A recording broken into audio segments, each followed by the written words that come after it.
قانون کی کتنی رسپانسبلٹی ہے؟ بیکاز ایشو سب سے بڑا یہی ہے کہ ایک جو ایکچوئل پراپر سزا ہے وہ کبھی کسی کو نہیں ہوئی. ایز اے کرمنالوجسٹ ایسا ہرگز نہیں ہے. سوسائٹی کے اندر جو ہے ریئیکشن پیدا ہوتا ہے, وہ اور زیادہ وائلنس کی طرف جاتی ہے, ان کے اندر وائلنس کو انڈیور کرنے کی کیپیسٹی بڑھ جاتی ہے.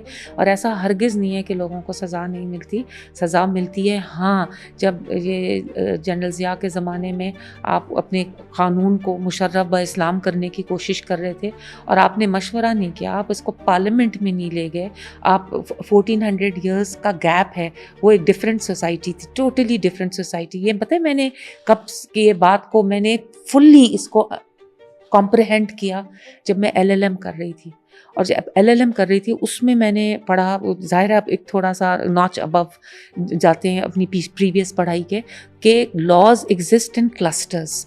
ایک قانون ہے اور وہ ایک کلسٹر میں ایگزسٹ کر رہا ہے, اس کی اس کا جو انوائرمنٹ ہے, اس کا جو ایکو سسٹم ہے, اس کے جو دوسرے ٹرائبل ویلیوز ہیں, وہ سارے اس قانون کو سپورٹ کر رہے ہیں. ٹھیک ہے, وہ سکسیسفل رہے گا اس سوسائٹی میں.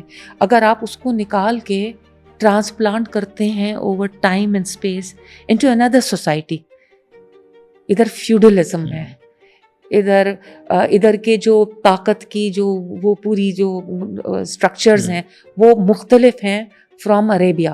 ٹھیک ہے, تو آپ without discussion, without looking at it, without, اور یہ اسلام میں بھی اس طرح نہیں ہے کہ آپ کسی چیز بار بار اللہ تعالیٰ کہتے ہیں فکر کرو, تدبر کرو. ظاہر ہے ہر فقیہ نے جب اپنا فقہ پریزنٹ کیا یا اپنا فتویٰ دیا, وہ اپنے زمانے اور اپنے ایکو سسٹم, حضرت امام ابو حنیفہ اگر بغداد میں ہیں تو وہ اس کے مطابق ہیں, حضرت امام مالک اگر مدینہ منورہ میں ہیں وہ اس انوائرنمنٹ کے اندر اپنا پرفارم کر رہے ہیں. تو اس طرح سے بہت زیادتی اس طرح سے ہوئی کہ اس کو اسٹڈی کیے بغیر آپ نے ڈائریکٹلی امپورٹ کر دیا.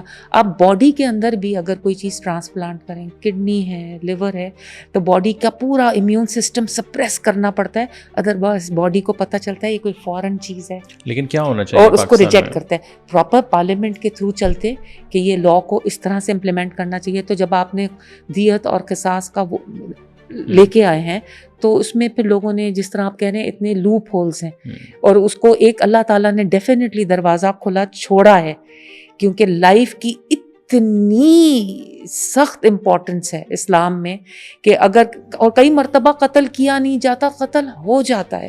سو many murders are victim precipitated. آپ کو پتہ ہے وکٹم نے پہلے حملہ کیا اور انسان نے, تو وہ تمام چیزوں کو مد نظر رکھتے ہوئے ایک دروازہ کھلا چھوڑا ہوا ہے کہ قصاص کی اگر آپ نے آیتیں دیکھی, اس کو ہمارے پاس اس دروازے کے ساتھ جو ہوا ہے اس کو پھر وہ کمپلیٹلی ہم نے اس کو جس طرح سے ابیوز کیا, تو ایسے بھی مطلب رشتہ دار بن جاتے ہیں نا.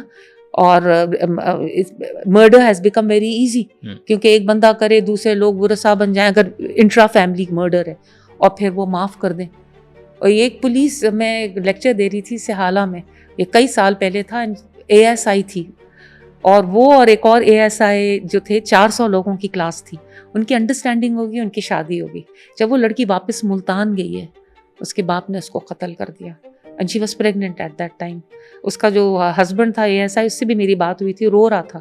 اس نے کہا FIR تو میری طرف سے ہونی چاہیے, شی واز مائی وائف, لیکن ماں بن گئی مدعی, اور پھر ظاہر ہے اس نے معاف کر دیا. تو آپ ایک طرح سے آپ کھیل رہے ہیں نا اللہ کے قانون کے ساتھ.